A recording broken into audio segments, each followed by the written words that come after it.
José Antonio, más allá de este afán recaudatorio, ¿cuáles son los puntos de vista que tiene tu partido y los negritos que le han ido encontrando? Sí, mira, retomando algunos conceptos que vertió el señor Villanueva, yo creo que el tema de políticas anticíclicas efectivamente se aplicaron en el 2009, cuando hubo la peor crisis a nivel mundial y hubo necesidad de hacerlo.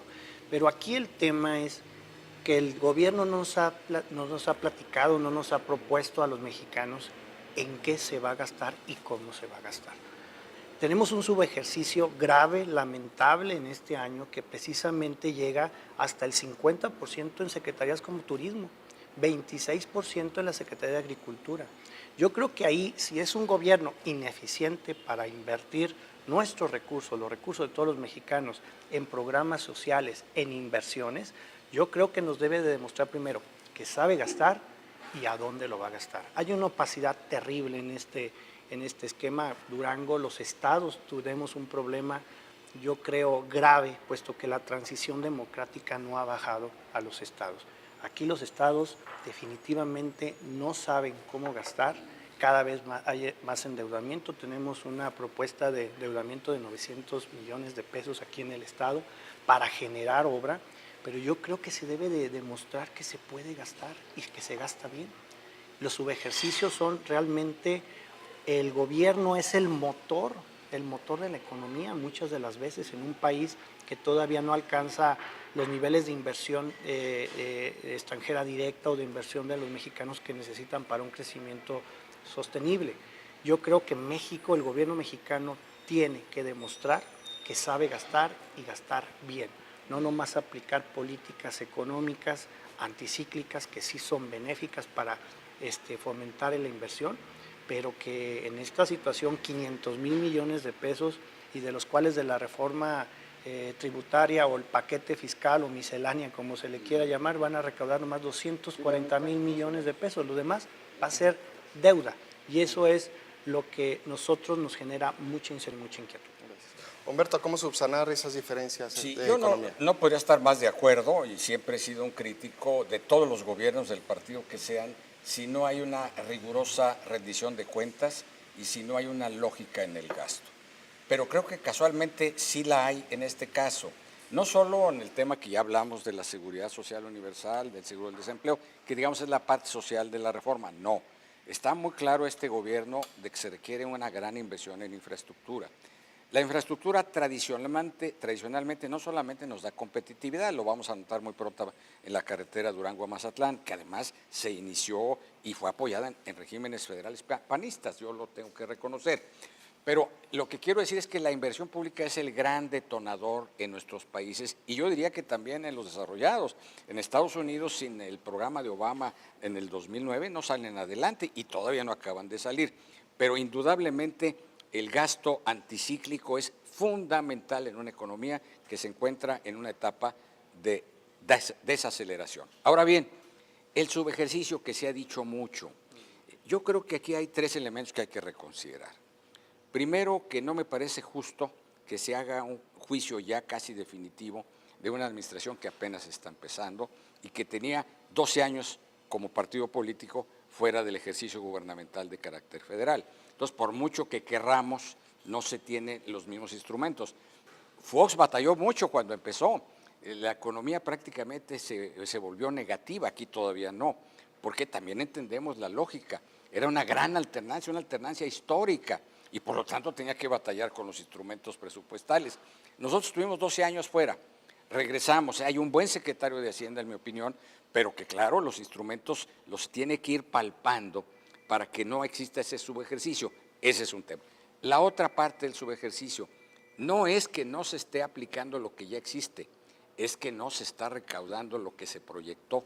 ¿Por qué? Porque las condiciones internacionales y nacionales de nuestra economía no son las que hubiéramos querido. Entonces, ese componente del subejercicio no es tal. Simple y sencillamente no se tiene el recurso para aplicarse. Y habrá seguramente un tercer ingrediente. Yo no dejo de mencionar que producto de una reforma que impulsó el PAN y que reconozco que apoyó el PRI, se formó el Servicio Civil de Carrera. Entonces estamos viviendo una administración pública federal que no tiene totalmente los instrumentos a su disposición desde el punto de vista que lo tienen, por ejemplo, los norteamericanos, que tienen otro sistema. El nuestro se parece un poco más al francés, ojalá lleguemos a eso. Lo que quiero decir, pues, es que ya cuando uno desmenuza el tema del subejercicio, no es tan criticable como una falla de la Secretaría de Hacienda.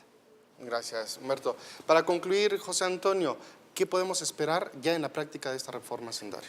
Bueno, retroceso en el crecimiento económico, ya los diversos bancos y calificadoras de manera internacional han bajado sus expectativas en este año, apenas alcanzaremos el 1% de crecimiento, para el próximo año están pronosticando entre el 3.4% de crecimiento del Producto Interno Bruto.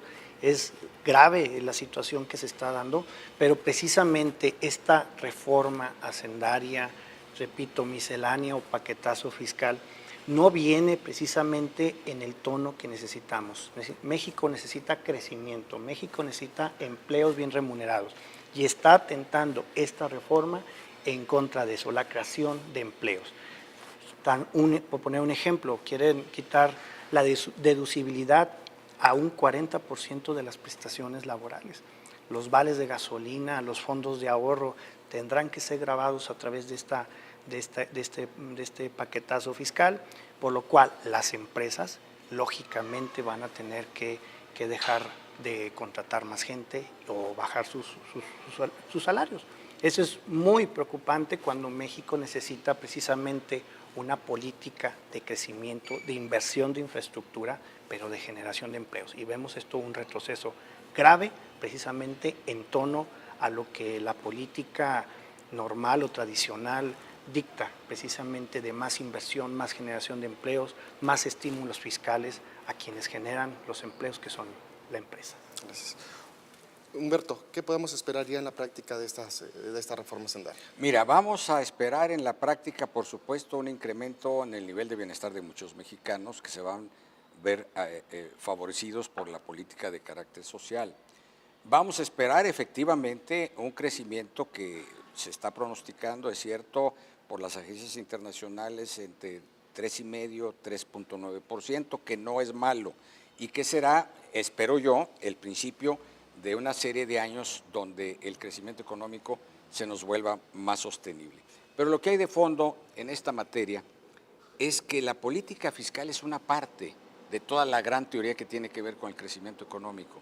La parte esencial en la que nos hemos puesto de acuerdo todos los economistas es que la inversión es la que detona el crecimiento económico. La pregunta es si efectivamente esta política fiscal, que ahora está aprobada por una de las cámaras y en tratamiento en la segunda, va a estimular o a desestimular la inversión. Yo diría, por lo que hemos visto en este país a lo largo de muchos años, que cuando hay una buena inversión pública, y considero que debe ser bien planeada y bien ejecutada, normalmente atrae mucho a la inversión privada. Casi no hay ningún país en el mundo que decida dónde va a invertir revisando cuál es el tema fiscal. Lo que revisa es el término de la utilidad del mercado interno o externo de lo que se va a producir. Yo creo que si México, a través de estas políticas económicas instrumentadas en el gobierno de Peña Nieto, logra, como se va a lograr seguramente en la reforma energética, atraer inversión extranjera, esta por supuesto que se va a potenciar sobre la inversión nacional. Y si sumamos la pública, la privada nacional y la privada extranjera, yo puedo garantizar que habrá crecimiento económico y la formación de empleo que con legítima razón aspira nuestro compañero ahora presente en esta mesa. José Antonio, agradecerte el espacio para análisis político. No, hombre, al contrario, para mí es un honor estar con una personalidad a nivel nacional. De veras, bienvenido a Durango y gracias, David. Gracias, José Antonio. Humberto, también agradecerte tu tiempo. Y yo también agradecido de la caballerosidad de un hombre que seguramente defiende con todo valor sus ideas, pero que sabe de lo que es la convivencia política. Y muchas gracias a ti por la anfitrionía. Gracias, Humberto. Amigos de Análisis Político, este fue el Frente a Frente de nuestra semana. Lo invitamos a que continúe con nosotros aquí en Análisis Político.